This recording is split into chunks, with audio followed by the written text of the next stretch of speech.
Madame, Monsieur, bonsoir. Bienvenue dans ce journal. Voici ce que domine l'actualité. La paix demeure notre acquis le plus précieux et soutient les progrès socio-économiques de notre pays. Quelques mots du président de la République à l'occasion de la journée nationale de la paix, du souvenir, du pardon. Alassane Ouattara, sur sa page Facebook, exhorte les Ivoiriens à préserver la paix pour que les actions de développement se poursuivent en faveur de tous. Le vice-président de la République appelle à renforcer la gouvernance des organismes de sécurité sociale. Thiemo Komélié-Koné ouvre le 4e forum de la CIPRES sur les retraités. Il cite le modèle ivoirien, la création du régime social des travailleurs indépendants et la CNU. La conférence interafricaine sur la question se tient à Abidjan. La modernisation du secteur des transports se poursuit, les réformes s'enchaînent. Le ministre Amadou Koné était devant les sénateurs de la Commission des affaires économiques et financières du Sénat à Yamoussoukro.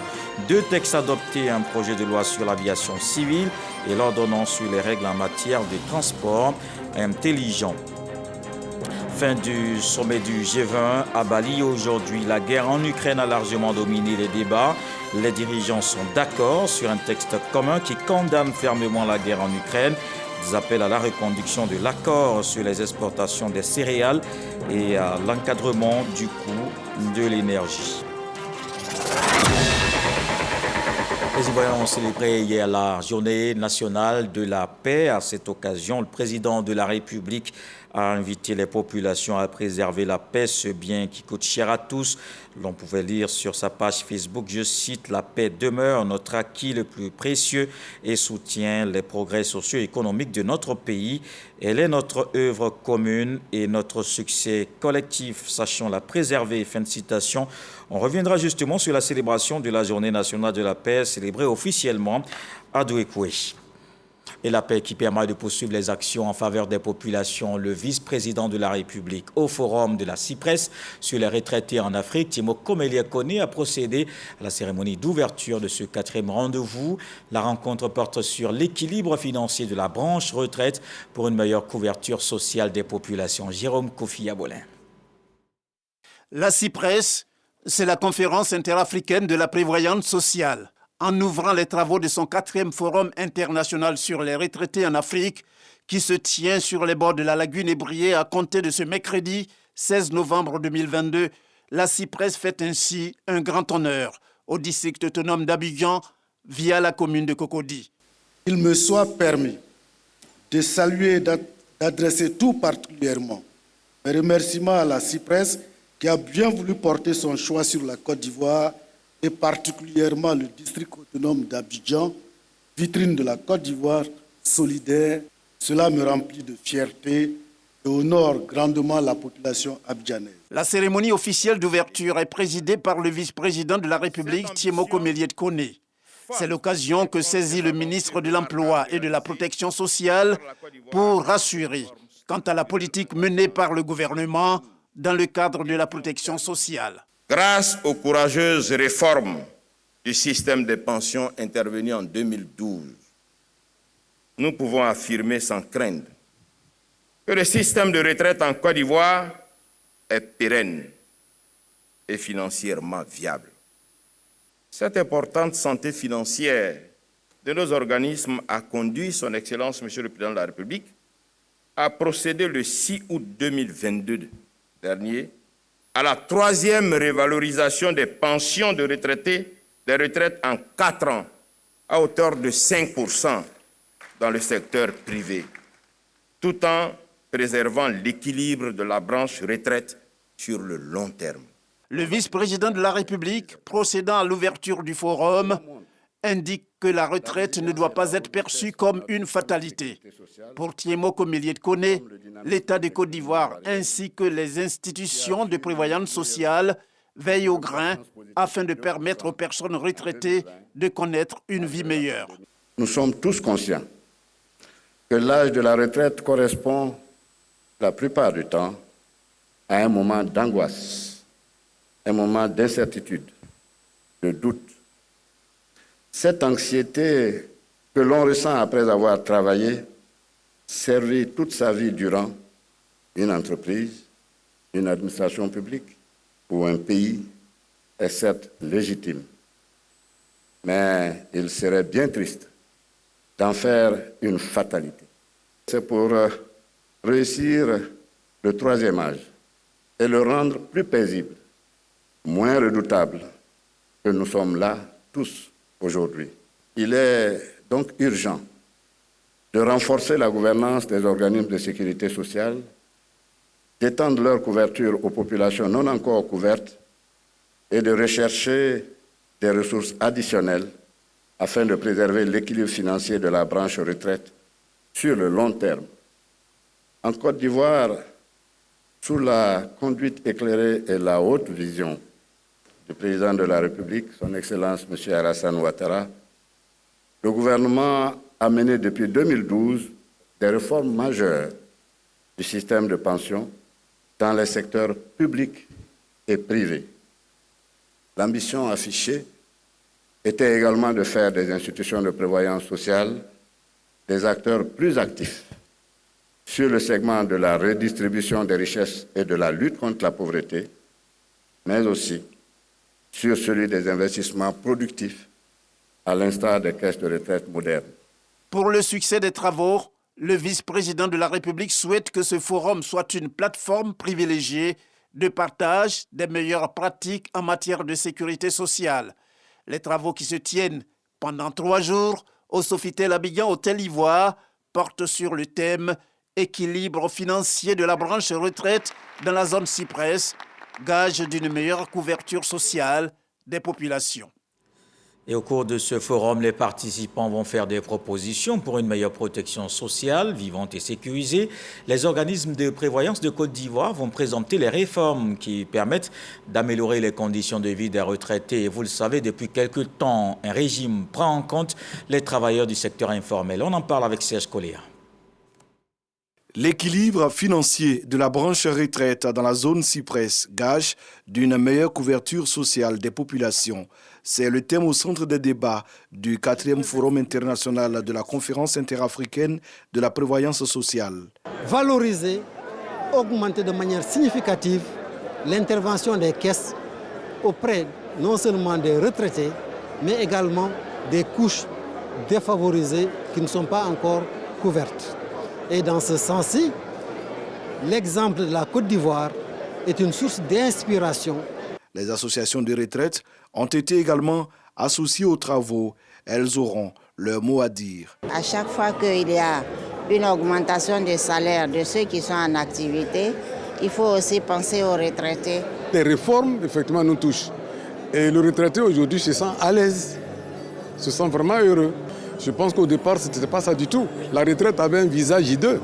Dès l'instant où vous êtes appelé à la retraite, vous pensez déjà effectivement à votre fin, à votre chose. Aujourd'hui, nous refusons de mourir.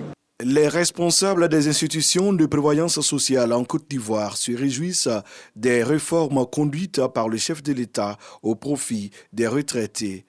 En Côte d'Ivoire, nous remplissons les conditions de sécurité, de pérennité à court terme et à long terme. Donc les retraités n'ont pas à s'inquiéter. Nous faisons même régulièrement des revalorisations. En 8 ans, nous avons fait 4 revalorisations. La retraite aujourd'hui constitue un enjeu vital pour nos populations.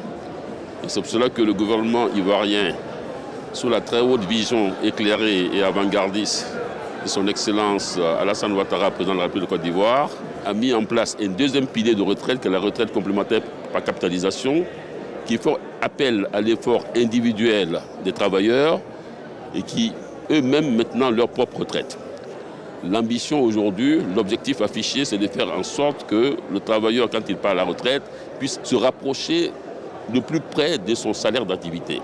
Plusieurs thématiques seront abordées au cours de ce forum qui se tient du 16 au 18 novembre prochain à Abidjan.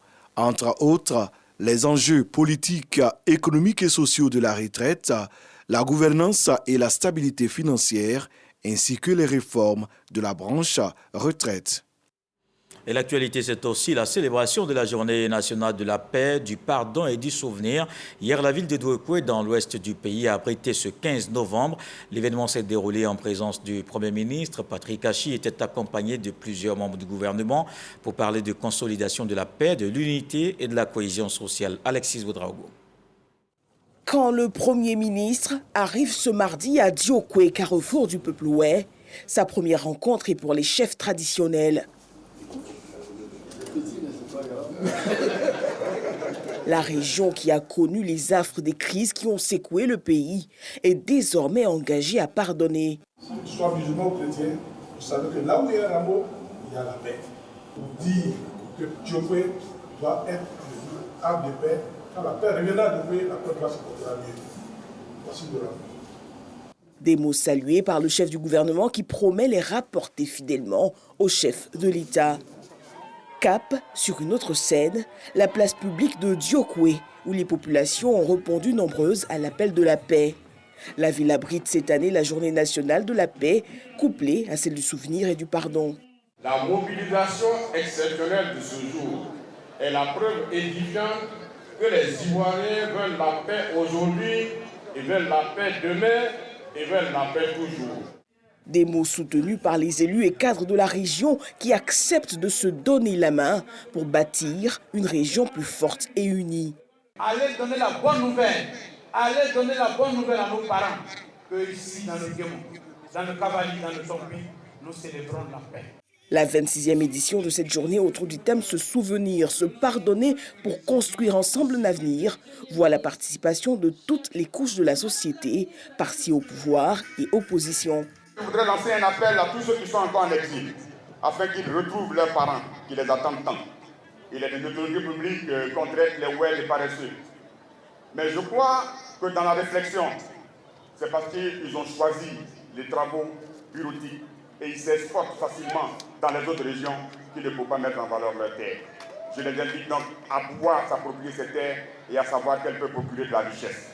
Des mots embrassés par la ministre Anne-Désirée Ouloto, fille de la région.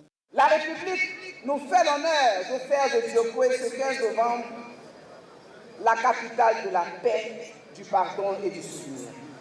Entrons avec dignité dans le cercle des grands hommes et femmes bâtisseurs de paix. Pour le ministre Konan Kwasi-Obertin, les pas réalisés par la Côte d'Ivoire pour renforcer la paix et la cohésion sociale sont concrets. En témoigne la présence du ministre tchadien de la Réconciliation nationale. Sans qu'on ne s'en aperçoive nous-mêmes, notre pays est regardé à l'international comme un modèle de réussite en matière de réconciliation post-crise. Rendons un hommage mérité au président de la République, à son excellence M. Alassane Ouattara, le grand architecte de l'œuvre de réconciliation qui est à son quasi-parachèvement. Quand il s'installe au pupitre, Patrick Hachi rend hommage aux victimes des crises qui ont secoué la région. Une minute intense de silence. Ce mardi, sur cette terre de Diokwé, son message aux populations se veut rassembleur. Le pardon, il résonne dans l'âme du grand peuple Oué. Lui dont le nom premier, Oué Nyondi, signifie littéralement Oué, la pitié, Nyon, l'homme, dit le cœur. Oué Nyondi, l'homme qui a pitié dans le cœur. C'est ça le peuple Oué. C'est ça. Donc le peuple Oué, c'est normal. C'est normal que vous ayez des hommes de pardon, c'est normal que vous ayez des hommes de pitié, c'est normal que vous soyez des hommes de compréhension, c'est normal que vous soyez des hommes de partage. Et c'est pour ça que dans quelques années seulement, les gens viendront à Diokwé et ne reconnaîtront pas Diokwé. Et l'État va accompagner les populations tout le long de ce processus. Si nous aimons nos enfants et si nous voulons que demain, ils vivent mieux que nous et ils soient mieux que nous, alors il faut dans nos différences apprendre à reconnaître l'essentiel qui est le développement pour eux et la préparation de meilleur avenir pour eux. On ne peut pas s'entendre sur certaines choses, mais sur l'essentiel, on peut s'entendre. Les gens veulent de l'eau, les gens veulent de l'électricité, les gens veulent des rues, les gens veulent des écoles, les gens veulent des centres de santé. Mais qui ne veut pas de ça? Il y a quelle palabre dans ça? Quelle mésentente il y a dans ça? Alors, les chefs, les cadres, le président de la République, au cœur du développement, qui prône la solidarité, vous demande de vous mettre au-dessus de certaines querelles inutiles pour vous consacrer à l'essentiel, ce qui donne un sens à la vie humaine. Patrick Achi a pour finir assuré de son retour prochain dans la cité des éléphants pour mettre en œuvre les recommandations du chef de l'État en faveur du développement de la région. Journée de la paix également dans le Denguélé. Les élus et cadres ont invité les populations au pardon et à œuvrer au renforcement de la cohésion. Une cérémonie qui a permis de rendre hommage au président de la République pour ses actions de paix et de développement. Abou Sanogo. District autonome du Denguélé. Célébration de la journée nationale de la paix, du pardon et du souvenir. Les élus et cadres de la région ne sont pas restés en marge de cette fête. Le ministre et gouverneur du district du Denguélé, Gaoussou Touré, a invité l'ensemble des populations à s'inscrire dans la dynamique de paix impulsée par le président de la République, Alassane Ouattara. J'ai saisi cette occasion solennelle pour réitérer mon appel à la paix, à la cohésion, à l'union des fils et des filles du district du Denguélé. En homme de parole et d'action, le président, son Excellence Alassane Ouattara, travaille tous les jours pour le bien-être de son peuple et le rayonnement de son cher pays sur l'échiquier mondial. Souffrez que je vous dise avec certitude qu'avec lui, le meilleur est à venir.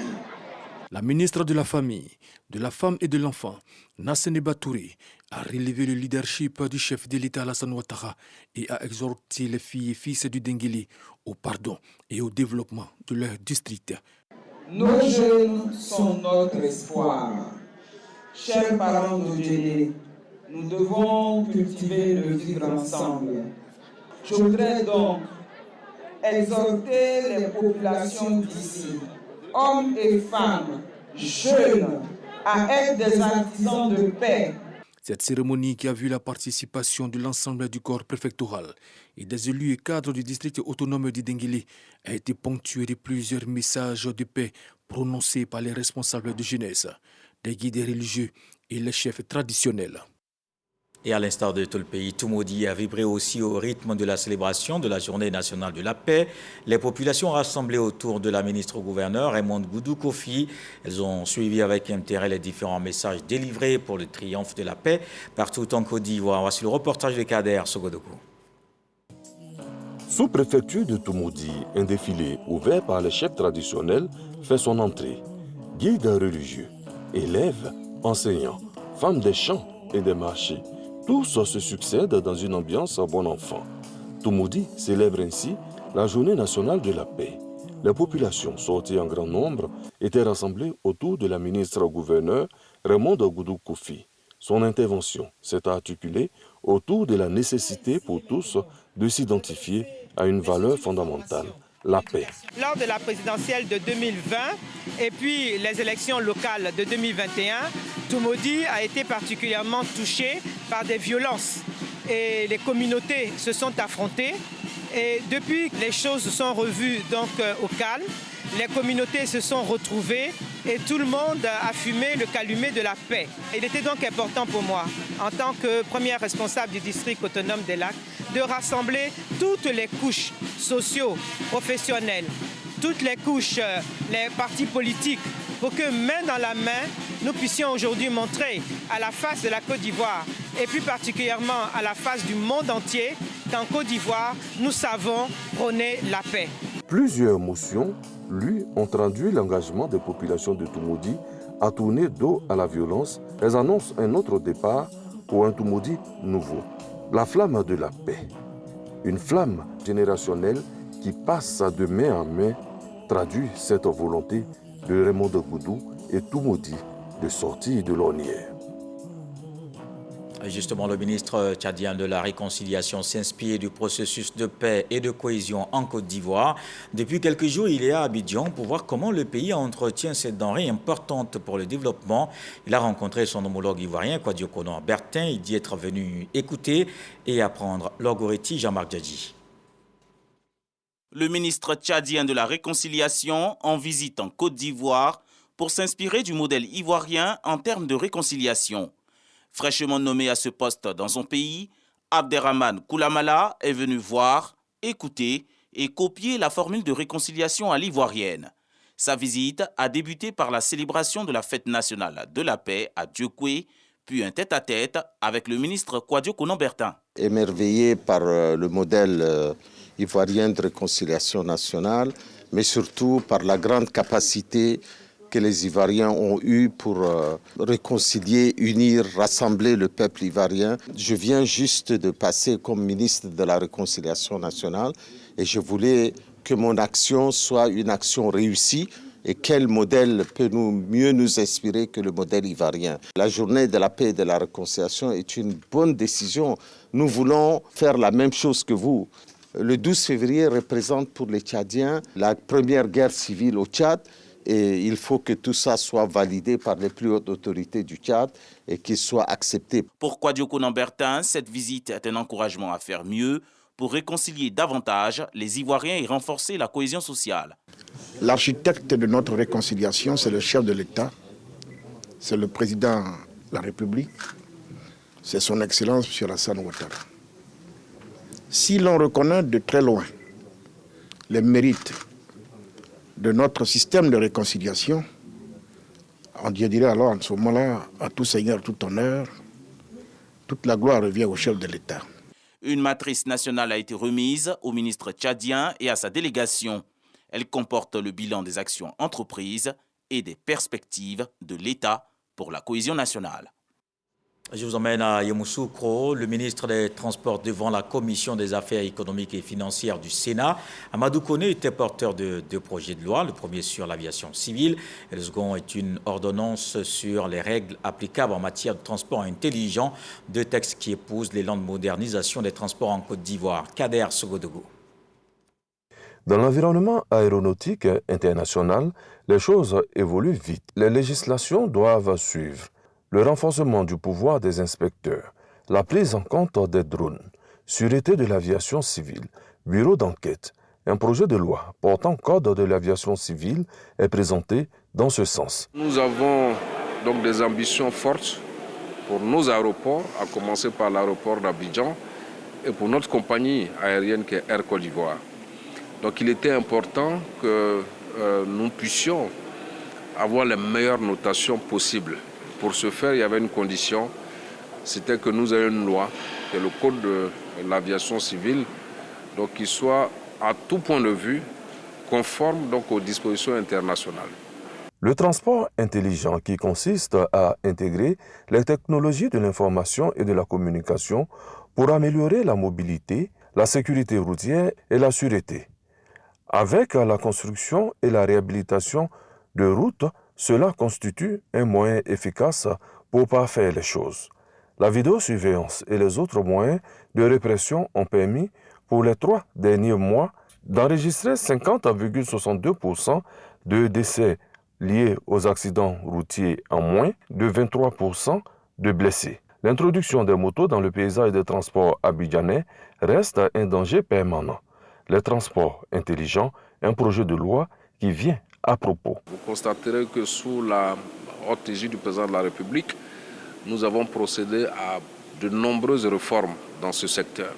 La loi que nous venons de présenter, qui régit le système de transport intelligent, lequel il est important que nous ayons des autorisations en ce qui concerne l'utilisation des données personnelles, mais il est également important que sur les questions financières, ce soit contenu dans une loi, et c'est ce que nous avons fait aujourd'hui. Sur les deux projets de loi, le ministre des Transports Amadou Koné et les sénateurs ont été en phase. La commission a dit oui à l'issue du vote.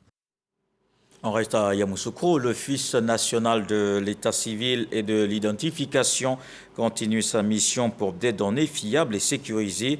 À son initiative, 757 officiers d'état civil sont en séminaire dans la capitale politique pour la mise en œuvre de la stratégie nationale de l'état civil.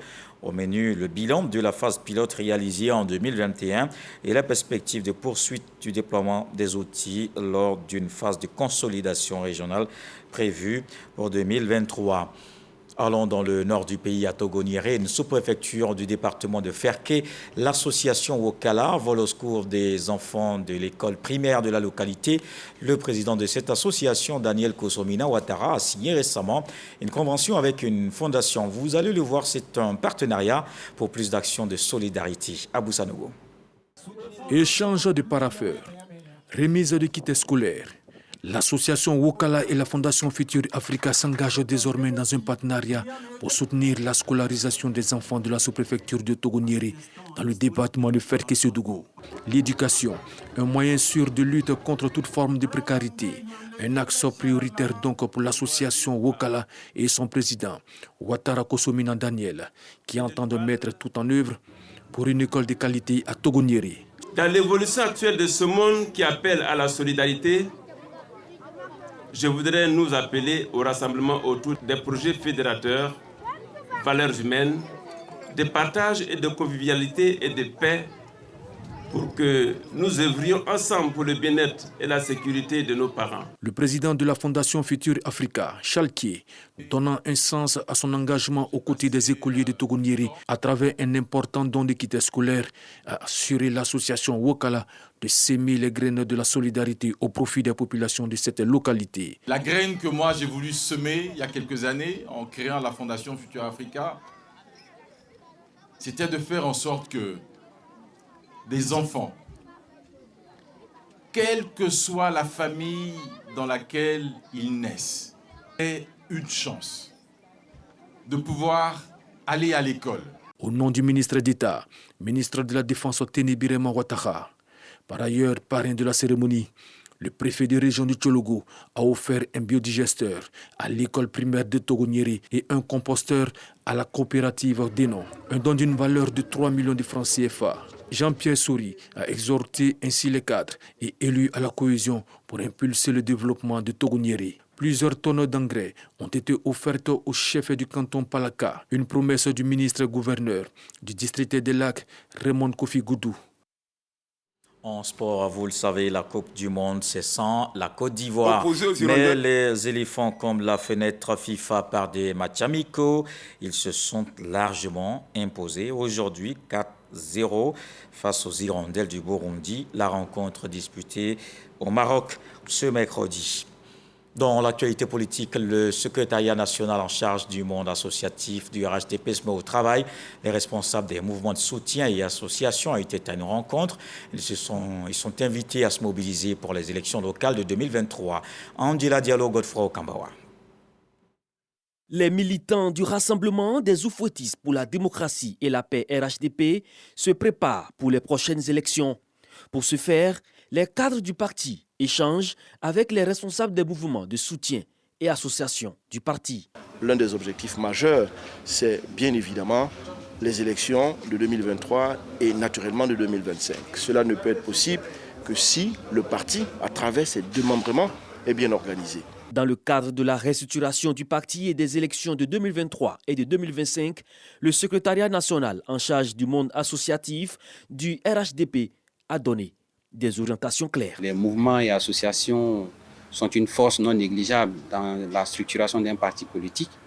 Donc naturellement, il fallait que les différents responsables puissent donc s'approprier cette mission en sensibilisant leurs membres et en se mobilisant pour s'inscrire sur la liste électorale. Pour cette rencontre, plus de 360 bureaux de mouvements de soutien au RHDP se sont mobilisés. Les militants et les nouveaux majeurs du parti sont invités à se faire recenser sur la liste électorale dont la révision démarre le 19 novembre prochain. Hors du pays, le village de la francophonie à Djerba en Tunisie, ville choisie pour le 18e sommet des chefs d'État et de gouvernement qui se tiendra les 19 et 20 novembre. Un site dédié aux échanges et à la valorisation des potentialités culturelles, agricoles et touristiques des pays. Le stand ivoirien propose aux visiteurs la richesse de notre cacao, des cultures, de l'artisanat et des innovations made in Côte d'Ivoire. Il a reçu la visite des ministres de la Culture et de la Communication. Françoise Remarque et Amadou Koulibaly ont réaffirmé la volonté du gouvernement ivoirien d'accompagner et booster ces différents secteurs qui portent haut les couleurs nationales et donnent entre autres tout son sens à la présence de la Côte d'Ivoire dans l'espace francophone. En diplomatie, l'ambassadeur de Côte d'Ivoire à Madagascar, avec résidence à Pretoria, est nommé en début d'année. Sakaria Koné a présenté ses lettres de créance au président malgache, le diplomate ivoirien et le chef de l'État ont fait un point de la coopération entre les deux pays. Michel Digré. Nommé ambassadeur extraordinaire et plénipotentiaire de la République de Côte d'Ivoire près la République de Madagascar en janvier dernier, Sakaria Koné présente ses lettres de créance au président malgache Andry Rajoelina. Après avoir transmis les chaleureuses salutations du président Alassane Ouattara à son homologue malgache, l'ambassadeur a souligné la faiblesse des échanges commerciaux entre les deux pays, largement en deçà de leur potentialité. Le chef d'État malgache a évoqué l'importance du renforcement des relations entre son pays et la Côte d'Ivoire afin de s'inspirer de son modèle de développement, notamment dans les domaines des mines et de l'agriculture. Pour ce faire, il entend effectuer une visite d'État en Côte d'Ivoire accompagnée par une forte délégation d'hommes d'affaires malgaches. Pour rappel, la Côte d'Ivoire et Madagascar ont établi leurs relations diplomatiques depuis 1961 et n'ont à ce jour signé aucun accord de coopération. Le nouvel ambassadeur a donc pour mission de booster les relations de coopération entre les deux pays au niveau souhaité par les deux chefs d'État. Sakaria Koné, ambassadeur de Côte d'Ivoire en Afrique du Sud, a déjà présenté ses lettres de créance au Botswana, en Namibie et à Maurice dans le cadre de ses accréditations multiples. Dans le reste de l'actualité, fin du sommet du G20 à Bali, aujourd'hui bien qu'absente de l'agenda officiel, la guerre en Ukraine a largement dominé les débats. Les dirigeants réunis sont parvenus à se mettre d'accord sur un texte commun qui condamne fermement la guerre en Ukraine. Autre point notable, le groupe des 20, y compris la Russie, souligne que l'usage ou la menace d'utiliser des armes nucléaires est inadmissible. Le communiqué appelle à la reconduction de l'accord sur les exportations des céréales et à l'encadrement du coût de l'énergie devenu un fardeau pour les pays les plus vulnérables. Et voilà qui met un terme à ce journal. Merci de l'avoir suivi. Retour de l'actualité 23h. Demain 20h, retrouvez Marie-Laure Ngouron. On se quitte avec ce que dit le sage ce soir. Si on a du mal à défaire les bagages, c'est à celui qui les a attachés qu'il faut s'en prendre.